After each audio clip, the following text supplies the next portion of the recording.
accounts, why would they still be here if they fear? Why would I make them so uncomfortable?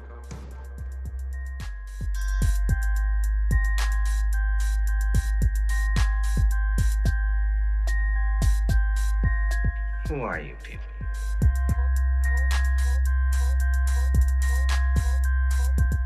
So what do you think is the biggest threat right now? I think the biggest threat's the FBI, the NSA, and their counterparts in foreign governments. I mean, these are all essentially, companies, right, that try to justify their budgets in various ways, often by scaremongering.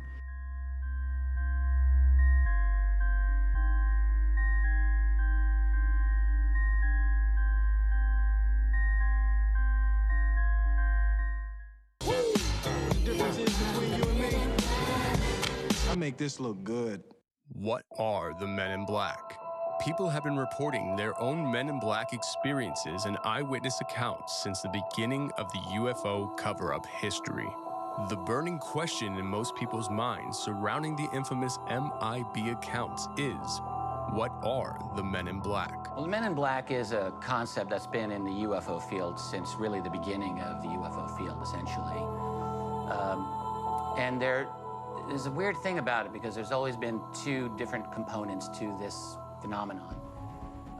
There are cases where a UFO witness or someone who has some connection to the UFO phenomenon is then accosted by usually two individuals, often in pairs, sometimes singular, sometimes even more than two, but often two.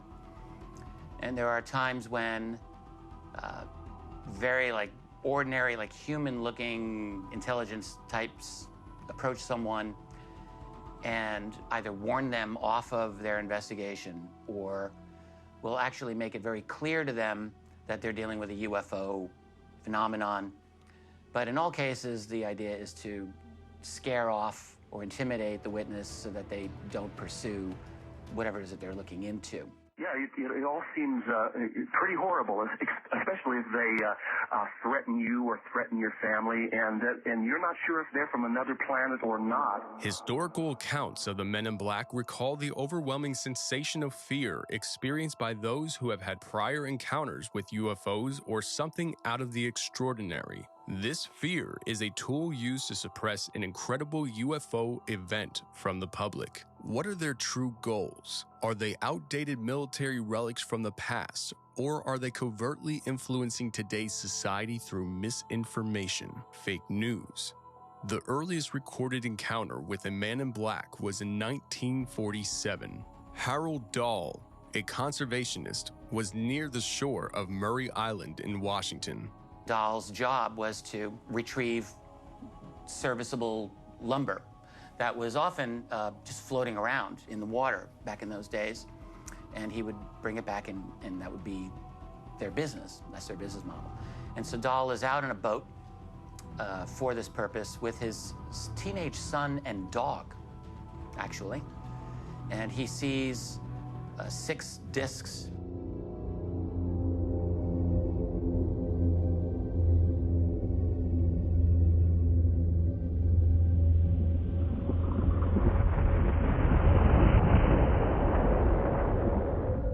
In the air. We're talking, this is June 1947. This is actually right before, a couple of days before, Kenneth Arnold's famous sighting of flying saucers over by Mount Rainier in the state of Washington.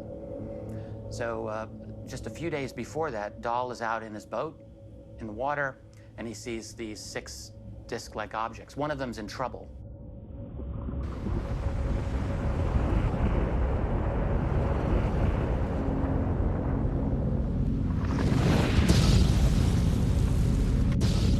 And it's wobbling, and it seems to be losing its stability.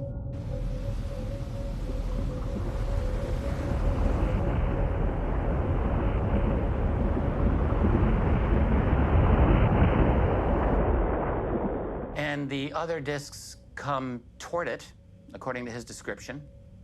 And this disc that's in trouble releases material that almost looked like some kind of slag, that is like a rocky type of material that comes out.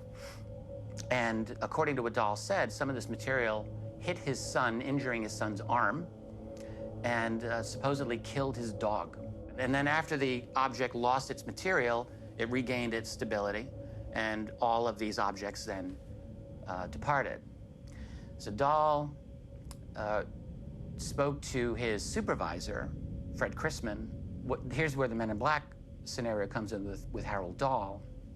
The next day, what it comes down to is there's a diner. There was a diner in that area where he's having breakfast the next day, and he has a conversation with this mysterious man he's never met before. Dahl initially expected this man was a lumber dealer, and he was expecting just to do a standard business arrangement with this guy. He dealt with strangers all the time who were interested in lumber. It turns out this man was nothing of the sort. This man then relates every single thing that had happened to Dahl the previous day. And he knew all about it, to Dahl's shock. I mean, that would be a shocking thing for anyone to experience. And this mysterious man essentially said, look, you're just going to leave this alone, and you're not going to pursue this in any way whatsoever if you know it's good for you. And so that's an intimidating experience for so many reasons. You can imagine poor Harold Dahl thinking, this is 1947. You're in America in 1947. You're not under the assumption that you're living in a surveillance state. And so you can imagine the shock he had to have felt thinking, wait, what? How do you know about anything that happened to me yesterday? So there's that level. And then there's the implied threat from this man, which just added to it. Dahl did not have in his possession the slag at the time. There was an enormous amount of this stuff. So, like, we're talking much more than any one person could carry around with them. The bulk of this ended up in the possession of Fred Chrisman, Dahl's boss. And eventually, the United States Air Force sends 2 men to investigate and retrieve whatever this material is.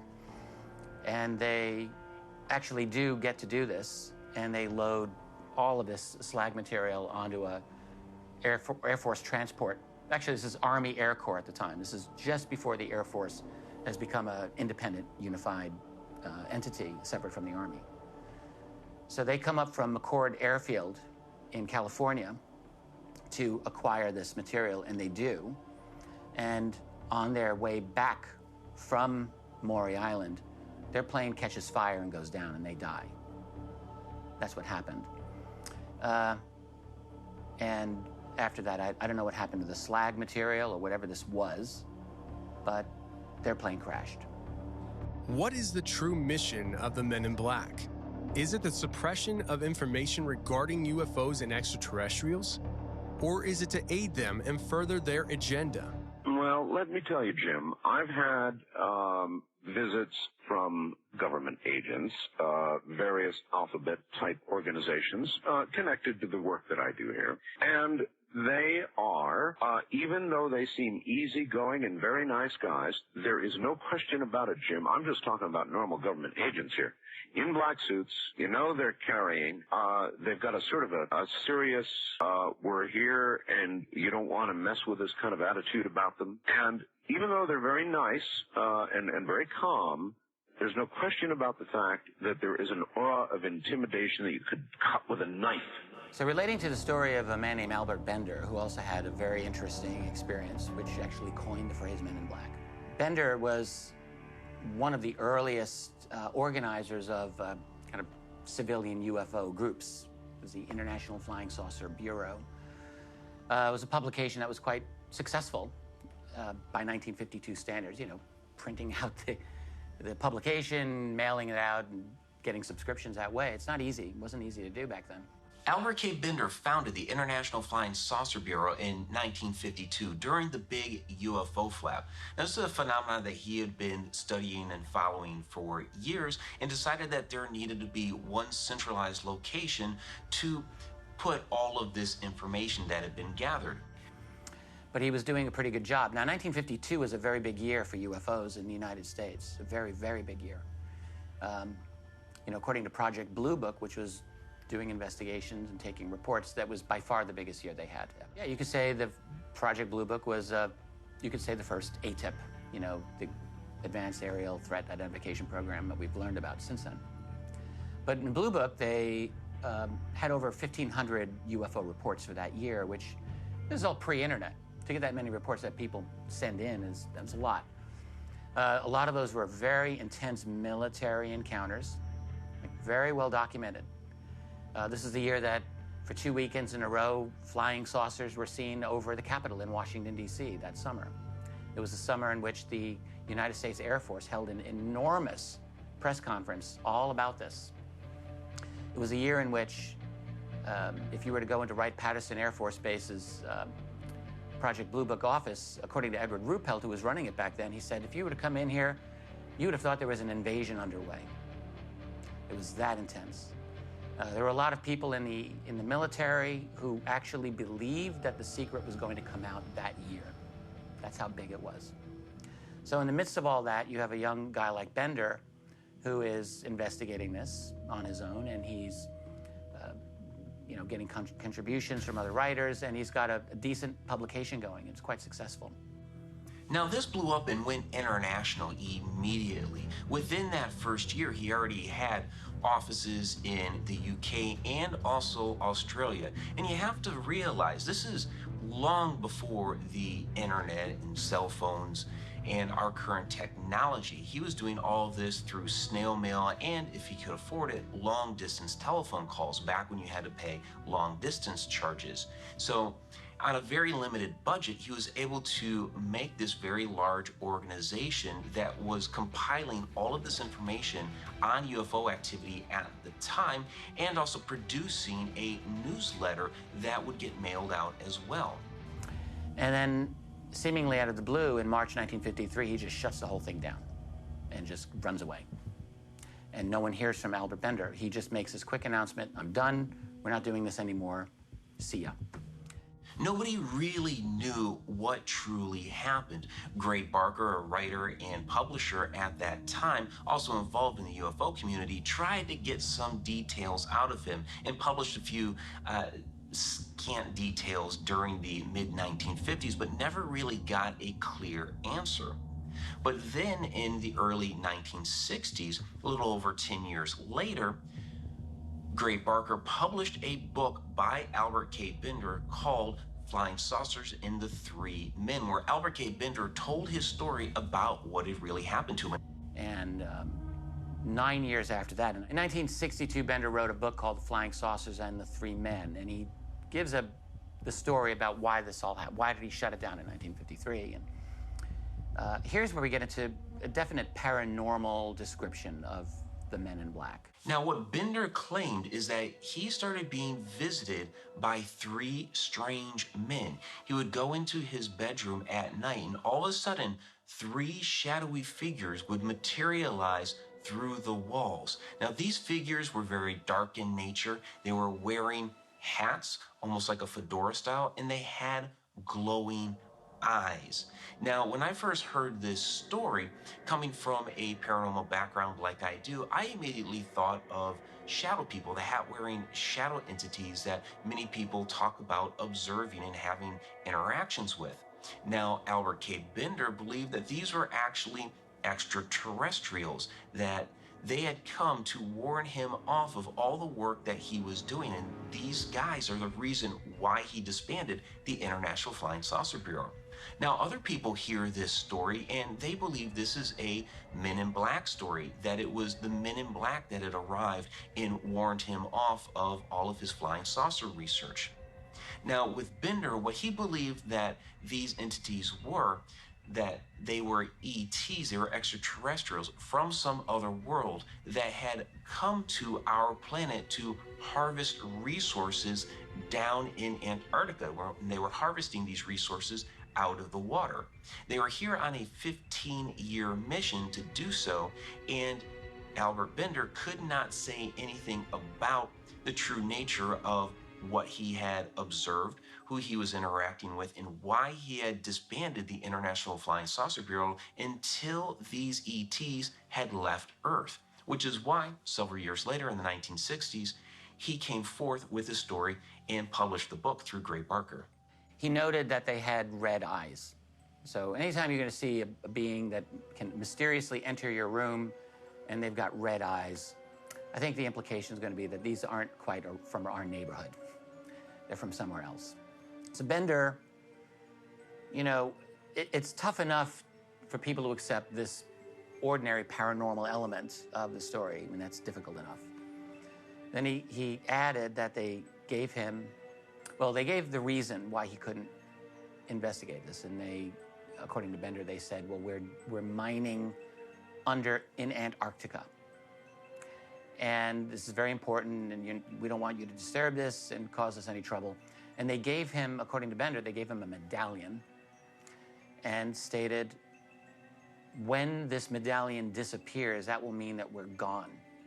And then you can talk about us. You cannot talk about us until then. And according to that reasoning, the medallion disappeared, I guess, in the early 1960s, prompting Bender to write his book, which was published in 1962. And, you know, I mean, it's not difficult to understand why people would have a very hard time to believe that. Where's the evidence? Oh, well, the evidence disappeared. No medallion. Antarctica, like, especially in 1950s, and, you know, there would be no reason anyone would possibly think that there was work going on in Antarctica, the most remote, desolate part of the planet. Pretty fantastic. Nowadays, there's all kinds of talks and rumors about Antarctica in the UFO field. It never stops. Fully illuminated round object was hovering silently over the missile silo and shining a light down onto it. And then from this dead stop, it shoots off to the east, just like now you see it, now you don't. This planet is being visited by beings from another world. In 1964, Dr. Robert Jacobs was in charge of the optical instrumentation of ballistic missile testing. There, he recorded footage of an ICBM and was surprised to find the extraordinary. Here, he recalls the events in detail. And flying downrange, we got all three stages of powered flight. And as the dummy warhead and the package flew on down range, we were all celebrating the fact that we had seen the thing and accomplished the mission. So another interesting story concerned a man named Dr. Robert Jacobs, who was a highly qualified scientific professional who in 1964, he was very much involved in film recording of missile launches out of White Sands Proving Ground in New Mexico, where ballistic missiles were being tested. And what they would do is they would launch these missiles and then record them.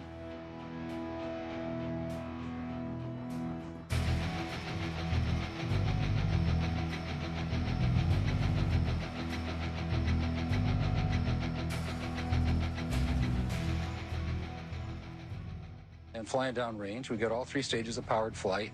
And as the dummy warhead and the package flew on down range, we were all celebrating the fact that we had seen the thing and accomplished the mission. When I got back to the base with the film the next day, I was called into the office of Major Florence J. Mansman. And there were three people in gray suits standing in there. There was a 16mm camera and a screen setup. Major Mansman said, "Lieutenant, sit down and watch this." And suddenly he said, "Just watch this." And as I watched, the warhead, the dummy warhead, the chaff that was put out in front of it as a decoy to deflect the Russian anti-missile tracking radar. And during one of these tests, the missile just went completely haywire and didn't perform as expected. It crashed. And on review of the film the next day, what Jacobs and his supervisor, was a major, noticed that there was an object, a UFO. Everything was flying along, and suddenly, in the same direction this stuff was flying at about 8,000 miles an hour, an object came into the frame, shot a beam of light at the warhead, flew up to the top, shot another beam of light at the warhead, flew around the direction it was flying, shot another beam of light at the warhead, flew down, shot another beam of light at the warhead, and flew out the same way it came in. Well, I don't understand. Why didn't you see this when you were shooting it? Well, it was 600 to 800 miles away from us. Like a saucer type of an object that was clearly interacting with this missile And it was when this object appeared, the missile went, and I think it shot like a laser or a beam. I think it was a very well-defined laser type of a beam that was directed at this missile.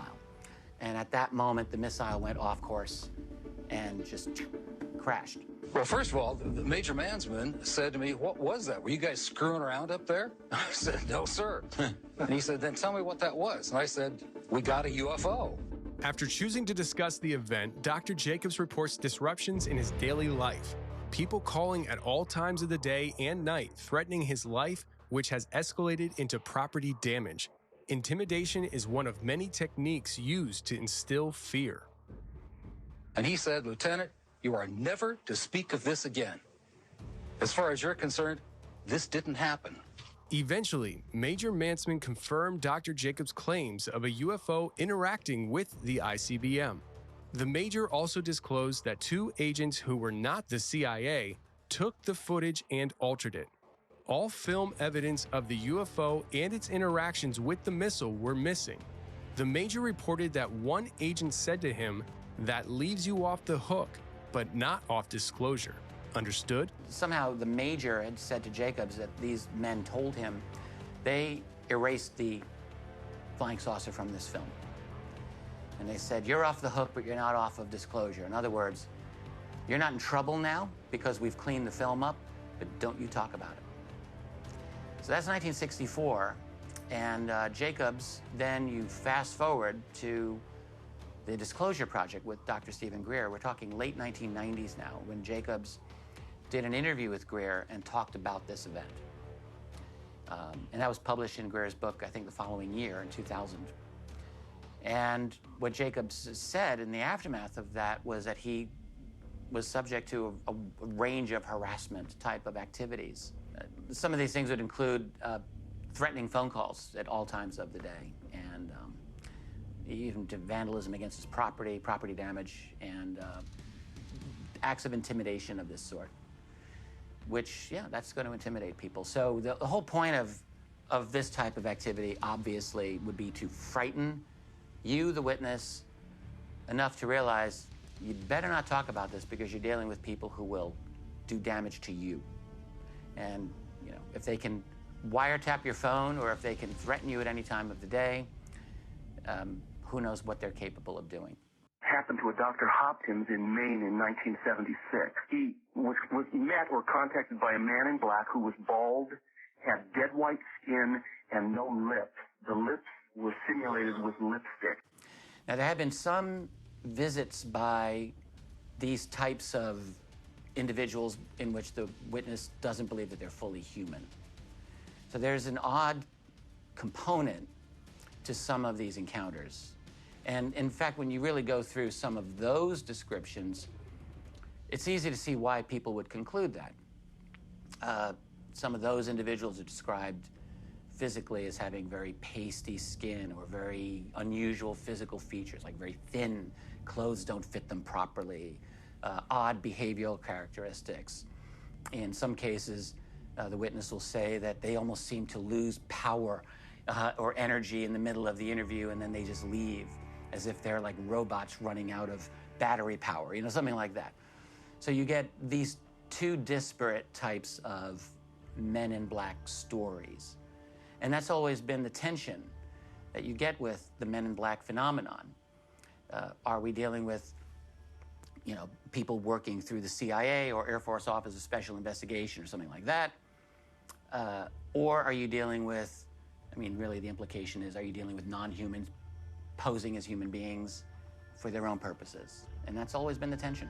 As witnesses continue to come forward with their experiences, it is believed that the Men in Black shifted their approach to publicly debunking those claims through proxy. Credible reports of abductions circulated throughout the UFO community and was met with heavy skepticism by debunkers. He got his start as a debunker in the mid-1960s with the idea of ball lightning to explain away one particular interesting UFO event. Through the 60s, made it his personal vendetta to destroy the career of James McDonald, the atmospheric physicist who was very, very strong UFO proponent. And then by the 1970s, Klass really was hitting the big time in terms of media attention and in terms of his prominence as a UFO skeptic. Certainly by the 1970s, Philip Klass had become the #1 active UFO skeptic by far. Credible reports of abduction circulated throughout the UFO community and was met with heavy skepticism by debunkers. Are you a debunker of all UFO stories? Well, is that your purpose? I look for explanations. Now, you know, you can look at probably the most prominent skeptic of UFOs during starting from the mid-60s, right through the rest of the 20th century, was a man named Philip J. Klass. Now, Klass wasn't a true man in black, the way that previous men in black were described, you know, coming into your house and threatening you. Klass worked in a different way. He engaged in countless smear campaigns through the media to discredit individuals associated with UFOs, most famously the atmospheric physicist James McDonald, who is really a hero in the UFO field, and rightly so. Klass went after McDonald like a war, a personal vendetta.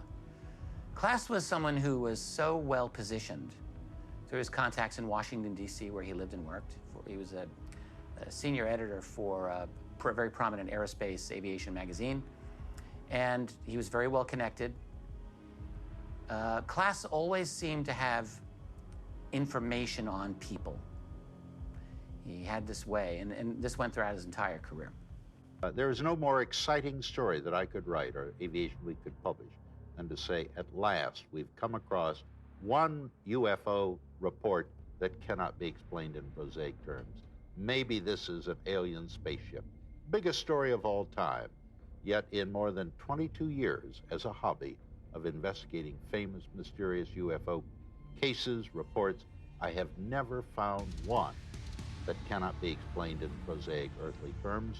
He once tried to bribe one of Travis Walton's co-workers. You know, Travis Walton had the very famous UFO encounter in 1975 where he was missing for 5 days. Klass actually tried to bribe one of Walton's cohorts to deny the whole thing ever happened. He offered him $10,000. This is how Klass worked constantly. You know, just like Philip Klass when he offered me the $10,000. That was a lot of money back in the 70s. And there's always been very, very strong suspicion, no proof that I'm aware of, but very strong circumstantial evidence that Klass was some kind of asset to the U.S. intelligence community, doing work for them to discredit the UFO subject. He definitely was promoted by Edward Condon of the famous Condon Committee from the late 1960s that infamously tried to debunk UFOs scientifically.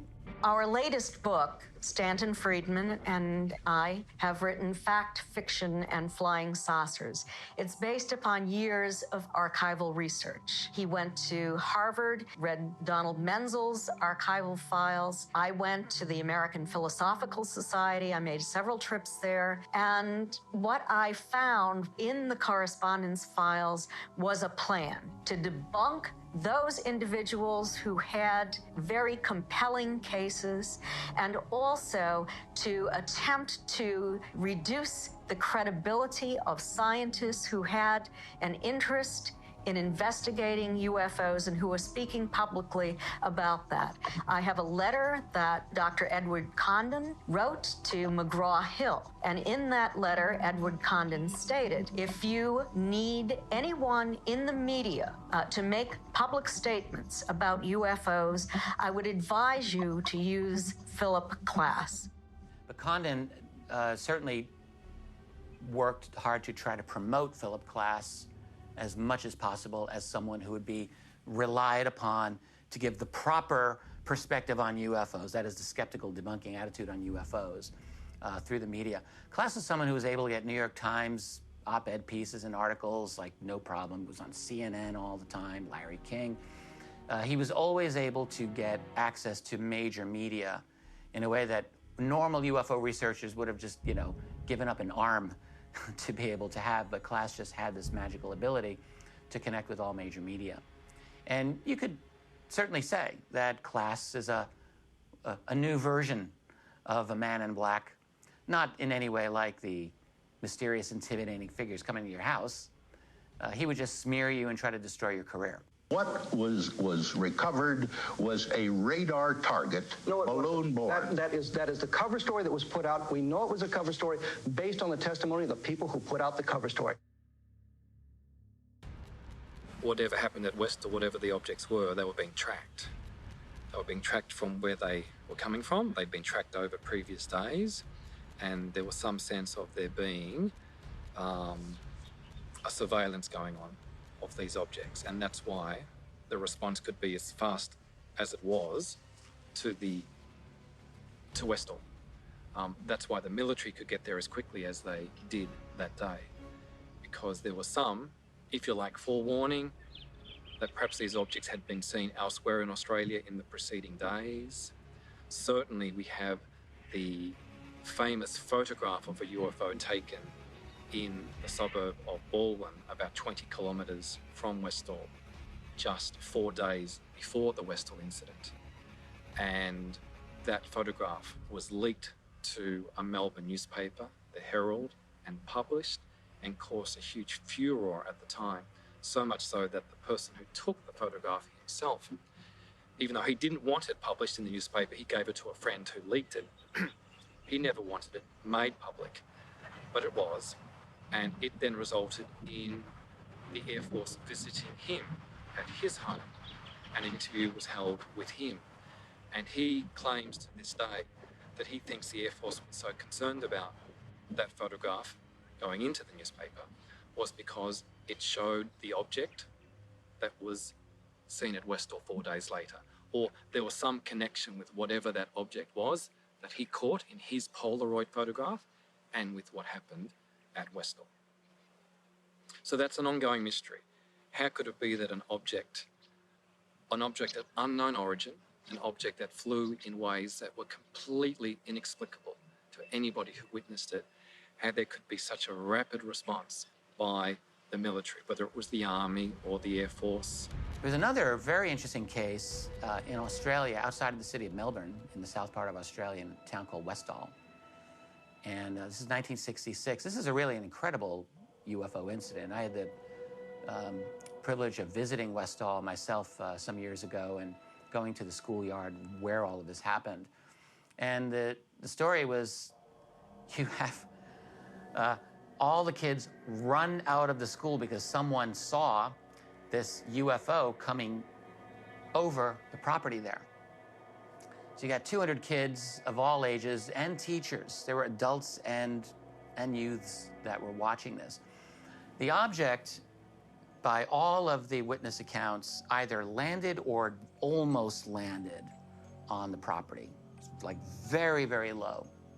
In fact, one girl, she was like in junior high school age, I think she was like 12 or 13. She got the closest to it, and according to the witnesses, like, she was not ever seen again. She moved far away after this. That's an odd thing. But what we know for certain, there was a science teacher named Daniel who stated that these looked like Australian Air Force came to his house. And there were two of them, and they absolutely threatened his career and possibly his freedom if he was to continue talking about this event. Like, they made it clear in no uncertain terms, you're not going to talk about this, or you're going to have some serious repercussions. Remember, the military arrived. The emergency services arrived. There was a response by police, the fire brigade, by the Civil Defence Organisation. There was a response by the Commonwealth Police. There is a report from a witness who was a news stringer at the time that a cordon was thrown up around the streets of Westall by police officers in uniforms that were a little unknown to him, using vehicles that were a little unknown to him, but they looked like police officers and police vehicles. And when he returned to the TV station later that day, he was informed that, yes, they were Commonwealth police officers, not Victorian state police officers, but Commonwealth police officers. So it looks like there was some involvement at that level as well. While I think that it might have started out with a paranormal element, I think it may have been that the government tweaked this and they used it as a psychological operation or a test tube to try out various forms of psychological control. Japan Airlines Flight 1628 en route to Tokyo from Paris when the crew noticed two UFOs with flowing lights which flew next to the plane in patterns and speeds which were unachievable with modern aviation. The controller had asked the military man, do you see anything? The military guy says, yes, I have a target at such and such. 1 o'clock and 8 miles from the Japanese pilot, 747. The military man said something like, yeah, I see him 35 miles north of Anchorage. And who's that at 11 or 1 o'clock in his position? And the FAA controller said, I don't have anybody. Do you have anybody? He said, it's not mine. And he came back and said, we have no traffic here. And a couple times during the operation, the Japanese pilot would say he's now at 11 o'clock, he's now at 1 o'clock, he's now at 3 o'clock. He was bouncing around, this guy here. And when he would say that, the military guy would cut in and say he's now at 2 o'clock or 3 o'clock, and he would confirm the position. The military controller has what they call height-finding radar, and they have long-range radar and short-range radar. So if they don't catch it on one of their systems, they catch it on the other. And if you listen to the military man, at one time he said, I have it on the height radar or my range radar, whatever he called it, which indicated that he had a target on his system. Oz wouldn't record it. While they ran through for the best part of 31 minutes, the UFO would be in one position or the other following our Japanese 747. After a while, they changed his altitude. It still stayed with him. They gave him a 360. When you're a 747, you make a 360, it takes you a few minutes to turn around. You cover a lot of space. It still stayed with him. It's either in the front, on the side, or behind him. 10, I approve 1628 to make deviations as necessary for traffic. The traffic stayed with 1628 through turns and descents in the vicinity of Fairbanks. There's another very interesting, we can call this a Men in Black incident in a way. And by the way, relating to that encounter, good old Philip J. Klass was able to work his way with his organization, which was called SciCop, the scientific committee to investigate claims of the paranormal. They have a different name now. And they were able to get a piece in the New York Times, during all of that to debunk the whole thing and say, well, it was just the planet Jupiter. You guys don't know what you're seeing. You made a big mistake. But in 1986, we have an interesting occurrence. On November 17th of that year, there was a flight called JAL, Japan Airlines Flight 1628, from Tokyo, and they were going over the Arctic Circle area, actually flying down over the state of Alaska, when this entire 29-minute recorded incident occurred, in which this airliner was accosted by an enormous, absolutely enormous object that there's drawings of it by the pilot, whose name was Kenjiro Terauchi. And it's almost like this massive, like the planet Saturn. It's like this big, big, roundish object. They're watching it, and they're scared out of their mind. And they've got it on their airborne radar. The ground radar also is tracking this thing. And as I recall, at least one other airliner in the area saw this thing visually. So there's lots of data points here. What's interesting about this case is that they're flying side by side, this gigantic object, and it releases a smaller object, or at least I think it must release it, because this smaller object gets in front of their cockpit. And in fact, it's two of them where their cockpit is bathed in this green light for a while. But as they're flying, these objects are pacing them, like they're in front of the cockpit. With maneuverability that's, like, there's no way to explain how these objects could do the things that they're doing. They eventually depart. You can imagine the fear. So Terauchi's getting permission to try to move his aircraft differently just to get away from this thing. And the entire experience lasted for 29 minutes in terms of the actual observation. The next day, I got a call from someone with the scientific study group or the CIA. I'm not sure who it was the first time. And they wanted to know, they had some questions about the incident. And I had said, I don't know what you're talking about. You probably want to call the Admiral. A few minutes later, the Admiral calls down and says, I set up a briefing tomorrow morning at 9 or 10 o'clock, what it was. In the round room, bring all the stuff you have, bring everybody up there, and give them whatever they want. So that's interesting enough. In the aftermath of that, there was an FAA, a Federal Aviation Administration meeting, where they're discussing this. They've got all the radar data. In this meeting, and this is now according to one of the men who attended, his name is John Callahan, and he was an FAA senior official with the Federal Aviation Administration. And so what happened, according to Callahan's very vivid, explicit testimony, was that at one point these two men in dark suits enter the room. No one knows where they're from. Is it assumed that they're from CIA? I don't think that's ever made clear where these guys are from. But they come in and they confiscate all of the data, and they are warning everyone, you are never, ever, ever going to talk about this ever again. We're taking all of your evidence. So Callahan kept his copy. That was the thing. He didn't give it up. He didn't let them know. They didn't ask. I don't think they asked him directly for it. And he just kind of slid below the radar, as it were, in this meeting and left it with his copy of the radar data. And it was about 13 years later, I think, in the late 90s, where he is interviewed by Stephen Greer of the Disclosure Project at that time and told his story. And so what you've got here is another incident of very clear, this is not a paranormal Men in Black experience by any means. These are government guys. These are spooks who are confiscating the evidence. Now, who are they? Are they CIA? Are they NSA? Are they something else? Are they from the Majestic 12 or whatever, comparable organization it would be to Majestic 12? Maybe it's called Zodiac. That's a big possibility. But they're from a group that their job was to take that UFO data. And Callahan is really worth listening to. He's a very upfront, extremely candid, very articulate, very smart man. And he's got the credibility and the background to back up what he said. That's the thing that makes him so compelling. When they read the reports that come through, the FAA has to protect themselves, so you can't say you saw a target, even though this is what he said. So they made him change his report to position symbols, which makes it sound like it wasn't really a target. Well, if it's not a target, then a lot of the other position symbols that we're separating from aren't targets either. And when I read that, I thought, there's something fishy here, that somebody's worried about something rather than they're trying to cover up. Who do the Men in Black work for?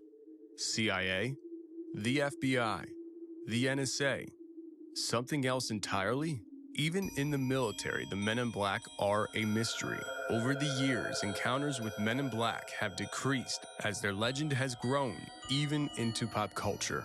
No longer are you interrogated and threatened by a government spook or a nameless agent from an unknown cabal of organizations. As proxies continue debunking and smearing credible witnesses, the Men in Black have evolved their technique to control the narrative through misinformation. Literally, fake news.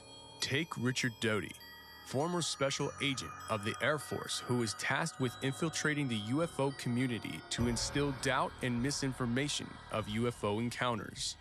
Men in Black have always been present in the UFO community since back in the 50s and 60s. And if the sighting or report of a sighting or acquisition of photographs were important to the government, the MIB, the Men in Black, would show up trying to obtain what information these witnesses had regarding the sighting or the acquisition of photographs. If they took some photographs, the MIB would show up and try to get those photographs. Ever since the 50s, people started seeing flying objects, reporting flying objects. Depending on the accuracy and the credibility of the people that observed these objects, and depending on what the government knew about what those sightings were, it would have depended on whether the government went out and got the information or tried to quiet the people, the witnesses that saw it.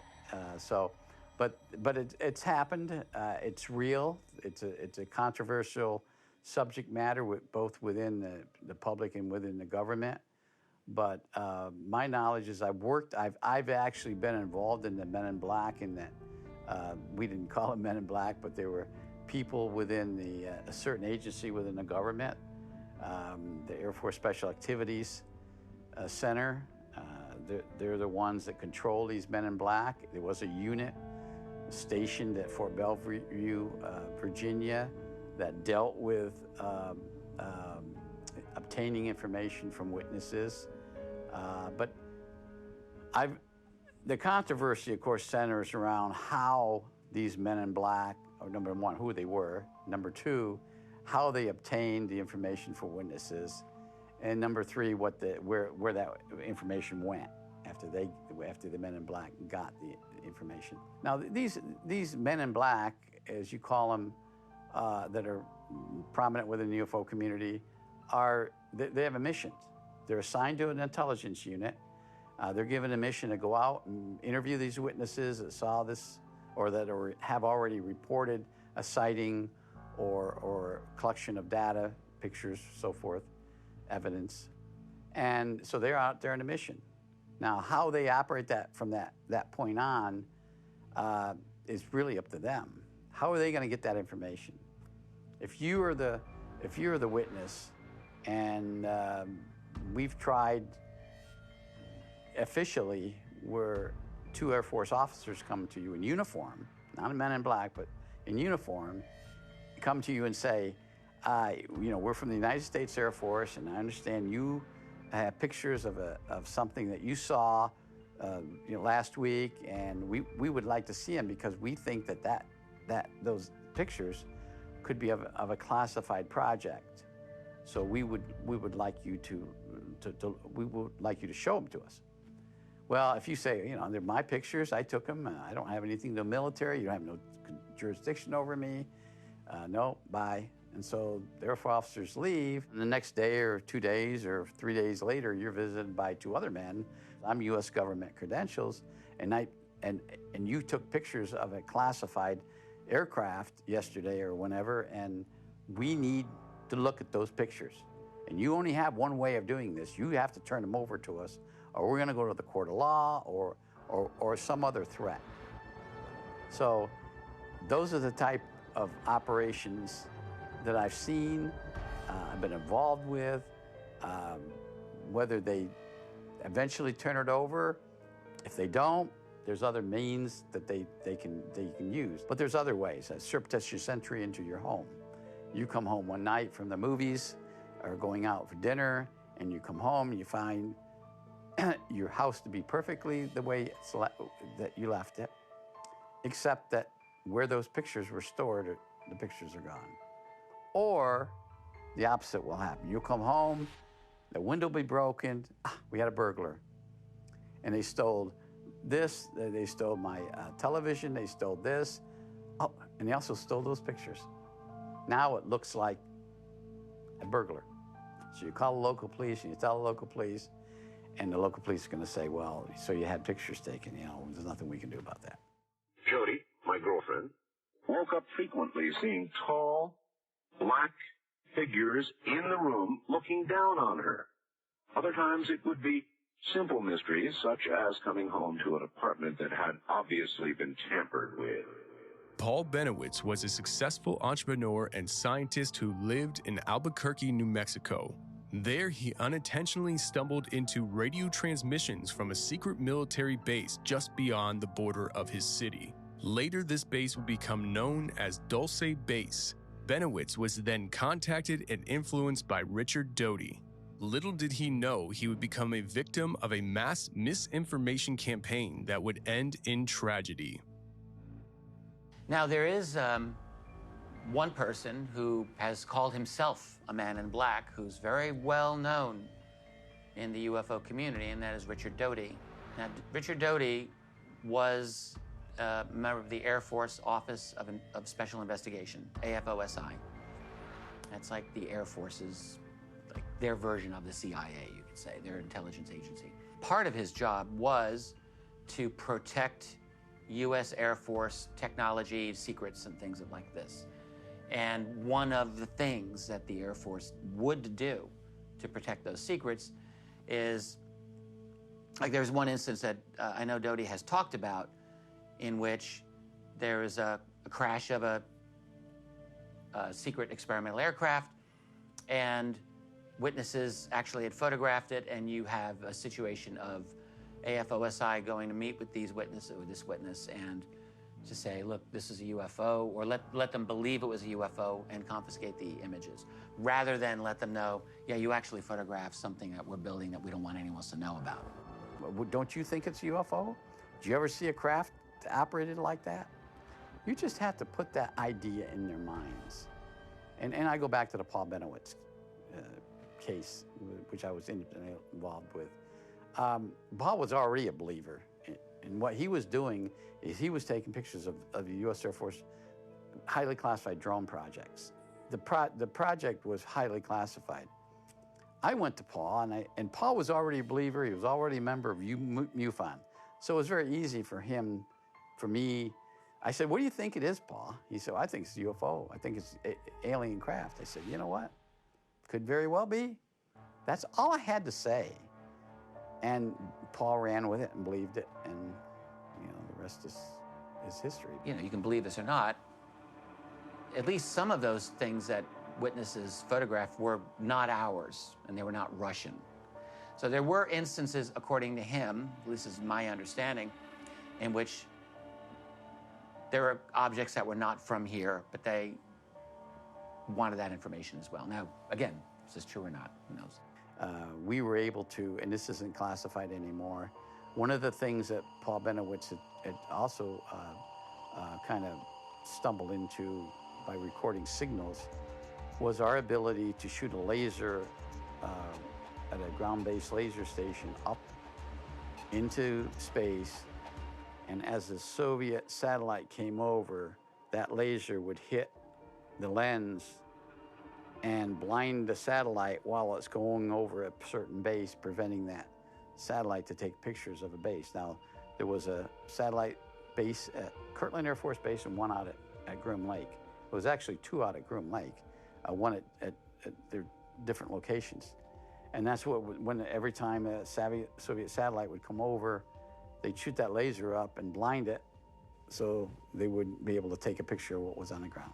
But here's what we know about Mr. Bennewitz. He was a very smart, capable defense contractor. He lived in Albuquerque, right by Kirtland Air Force Base, by the Manzano weapons storage facility, which is very important.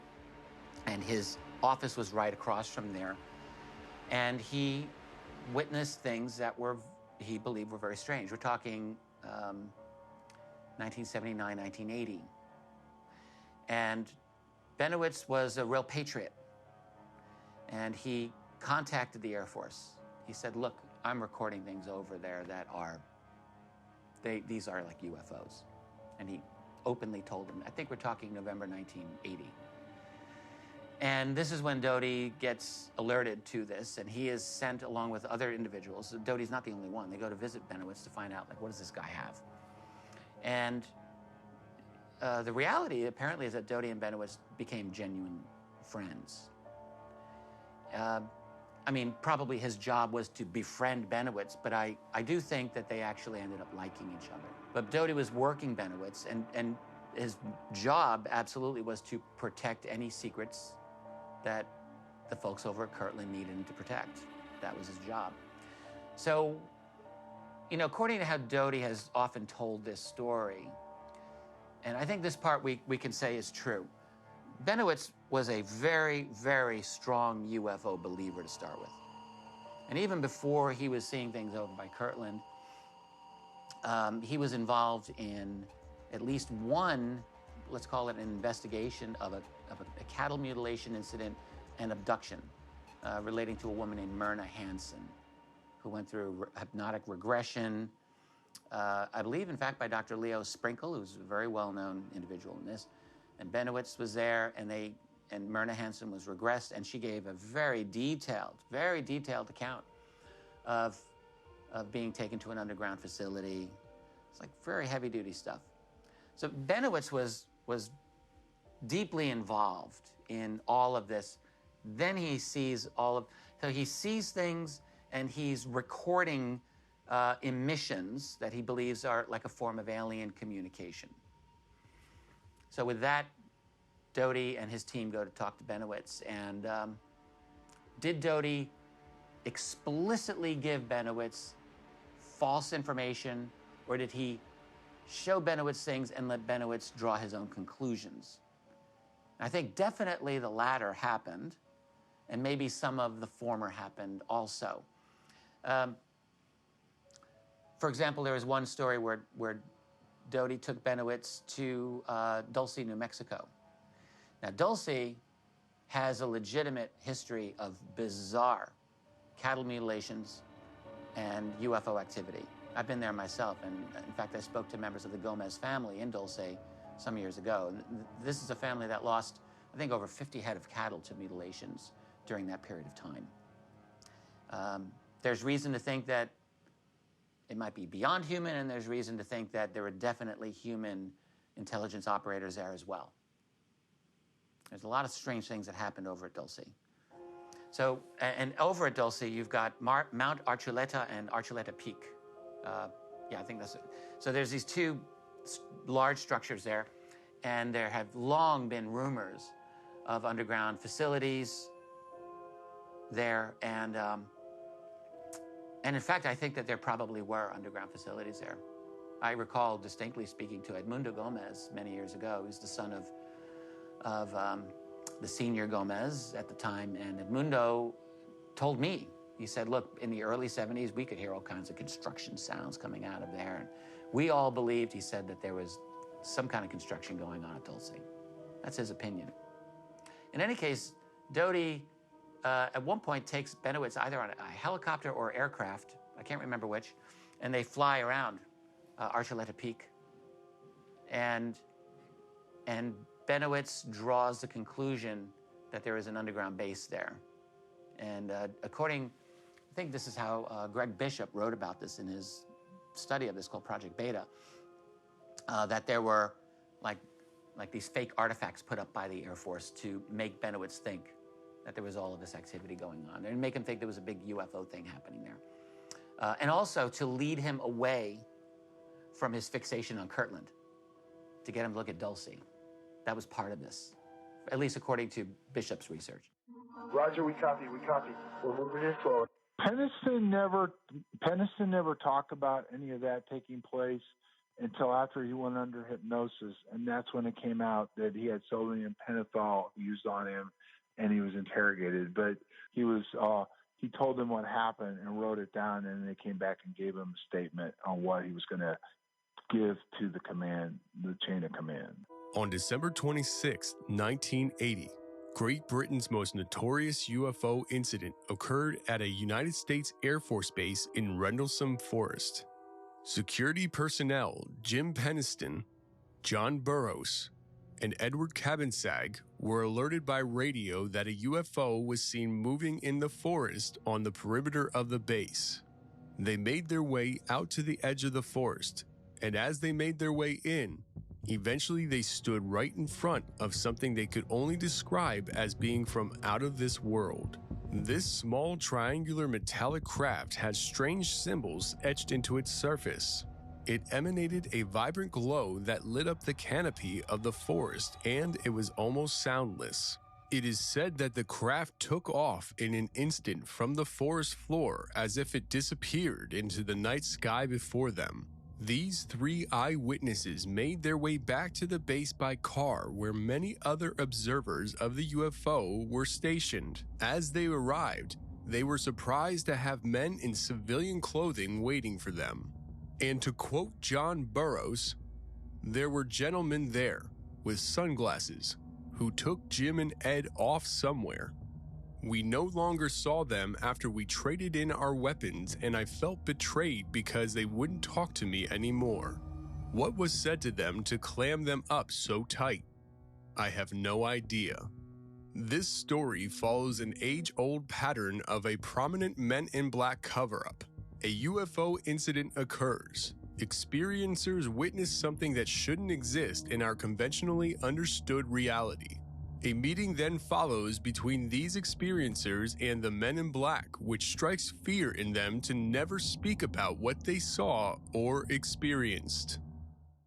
We've got to get to it. We've got to get to it. We've got to know what it wants. Two people that were involved identified Green as being there, and Doty also said that Green came in. There was three teams that came in, CIA, OSI, and NSA, that came in involved right after this happened. I served in the United States Air Force for 6 years, from 1992 to 1998. First 3 years were at Elmendorf Air Force Base in Alaska, and the other 3 years were at Fort George G. Meade in Maryland, the home of NSA. Now, my role for NSA was as a computer technician, primarily systems and network administration for a specific surveillance group. I cannot get into specifics of what exactly we were surveilling, but essentially I offered computer support for those that were performing this function. Of course, I had a top secret clearance, a TSS SCI clearance specifically, and that is very compartmentalized. Now, on occasion, we did have a need to exit the NSA campus and go to an off-site location. And there are a plethora of these types of locations across the country. And these locations were basically hidden in plain sight. You know, they would be at, just small, maybe strip malls that were, out of the way. So they just had some local businesses, some different offices, that sort of thing. And when we would have to go to these locations, we could not arrive in our military attire. They did not want it to be known that this was actually a government operation and the military was involved. So we are required as protocol to dress in black suits and a tie to go to these locations. And I've got actually an email from one of the OSI agents that was involved that confirmed all this. It's telling us to come to it. We can feel it. I personally was never have a memory of having that happen to me. Now, there's other people that were there that have talked to me and said they saw me come up, they saw me go into the same place they were involved with and everything else. But my personal recollection, which I have a lot of missing parts, the fact is that different people remember being interrogated. I just don't. And I don't know if they were able to block it all out of my mind, or I don't know. And I've never tried to sell that. The only thing I ever did was that I went out there a second time, and that's when I disappeared for a while. I don't know. I mean, I don't know. Was that an MIB experience? Black helicopters, military abductions that happen. Sometimes people are taken and they talk about then being visited by, military personnel and debriefed about their abduction. So Dan Aykroyd, the actor, the comedian, has a very interesting story about Men in Black as well. And it's funny, I have my own little oblique connection to this, very, very small. But in 2002, Dan Aykroyd had a TV show called Out There. And it was a UFO show. Dan Aykroyd, of course, everyone knows Dan Aykroyd is very interested in UFOs. He's very knowledgeable. He knows this field. He's very sophisticated with it. And he wanted to do a serious treatment of the UFO subject. And in fact, this is 2002, and I was one of the new guys in the field at that time, and I had actually myself gotten communication from his team, and they were interested in interviewing me for this show. So I was excited. I thought, well, this is awesome. Maybe I'll get to meet Dan Aykroyd, and then I discovered, no, the show fell through, no more, and I won't get my opportunity. So what's interesting is that the day that show was canceled has a very interesting story. So according to what Aykroyd said, he's out taking a break, having a smoke outside, and there's a very unsettling man in black who's at some distance, but I don't think that far, who's staring at him. It's unsettling to Aykroyd. The man is dressed in black. He's got a black car. He looks away and then looks over, and the man and the car are gone. Apparently in such a way that it didn't make sense to him, that it just disappeared in such a way. Right after that, he's back inside. He gets a phone call from his producer, who tells him, without an explanation, by the way, that the show's been canceled, no more shooting, it's over. End of story. Big mystery. It was, oh, hi, Brittany, sure. Oh, of course, I'd love to.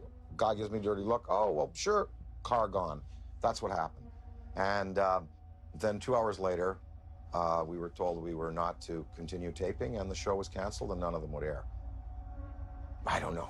I mean, I don't know. Was that an MIB experience? So there's a very interesting, let's say creepy video that is available of two apparent men in black. And this has to do with an event that took place at Niagara Falls. Now, I don't know the date of this. The video itself was posted to YouTube in 2013, and it's very interesting.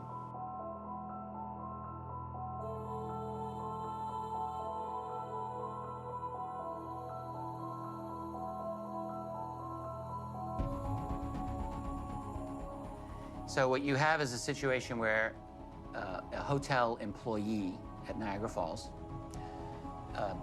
the night before, apparently had shot a very impressive video of a vivid and I think large UFO over Niagara Falls. The very next day, called in sick. And on that day that he had called in sick, there are these very two odd men, very intimidating looking men. And all of this is caught on the hotel security camera. And it's interesting because you see all the hotel traffic, people coming in and out of the hotel. And then you see these two fairly large men in these big black trench coats with hats. And at least one of the people there is like obviously intimidated by them and walks away. You can see that in the video. So they go in. And furthermore, when you see, at least to my view, one of them walked in a very odd way. Like his feet were not positioned the way that you would normally see. If you look carefully, like his feet are positioned in an odd way. In any case, what's interesting about the video is you have one person primarily, but there's two people in this video talking. But these are the hotel employees, and they're describing what happened in this encounter. And essentially, they come in and they're looking for this employee who's not there. And they scare the hell out of this one woman who's working there. She gets to deal with these two giant men in these big black trench coats with these enormous blue eyes that never blink, according to her. And they're scaring her to death, asking for this guy. And she actually just broke down crying during the encounter, apparently. According to the person telling the story, who's another employee, a coworker of hers. They wanted this film. They wanted this video. And they, what's very interesting is that you've got this recording on a hotel security camera. And the only, what's going on here? It's either a massive hoax that the entire hotel staff wanted to participate in and create this thing. All right, I suppose that's a possibility. Or it's true, or it really happened the way that it seems to happen. And I don't know what to say about it. I don't know the names of any of the people, and have they been interviewed subsequently? Do we have names? What happened to the employee? What happened to the film that he shot, the video? There's a lot of unanswered questions in this story. Like, we just have to acknowledge that. On the other hand, when you look at this, you listen to it, look, I just have to say it sounds potentially believable. And I have to leave it at that. I don't know what my full determination is on this for all time, but I certainly will admit it catches my imagination. It really makes me wonder if it actually did happen. And he said they were wearing black suits, black trench coats. They were wearing like the old-fashioned Federo hats. They had extremely, extremely pale skin. And he said they came in and they asked for you. And I said, I'm sorry, he's actually not working today. And it seemed like they didn't believe me. So they started to walk around the hotel. And shortly after, they went to the tour desk but he goes, they freaked me out, and I really wanted to tell you that there are these weird guys in here looking for you. UFO encounters have been mired in suppression, skepticism, and covert tactics termed the truth embargo. This truth has now been considered credible and worth investigating by the Department of Defense. A recent news release indicates the military is again funding research to the UAP, otherwise known as the UFO phenomenon. If there is a long history of information suppression quite evident, then should we trust the newfound interest in the UFO phenomenon by the U.S. government? Should witnesses and experiencers be the ones in which we look to for information regarding this reality? Perhaps the government should be the safe place to consider relevant information on the topic. If that is the case, then the U.S. government will have to regain the public trust and undo decades of the truth embargo enacted by the Men in Black. The government would have to admit to the said suppression of information in the past, provide reparations for those targeted by the Men in Black, release all the credible documentation that has been scrutinized by the U.S. Department of Defense over the past 70 years, and finally, provide a clear explanation for how this should affect everyone's belief system going forward. We are not alone. The real question is, will the powers that be ever stop using Men in Black tactics to control the narrative?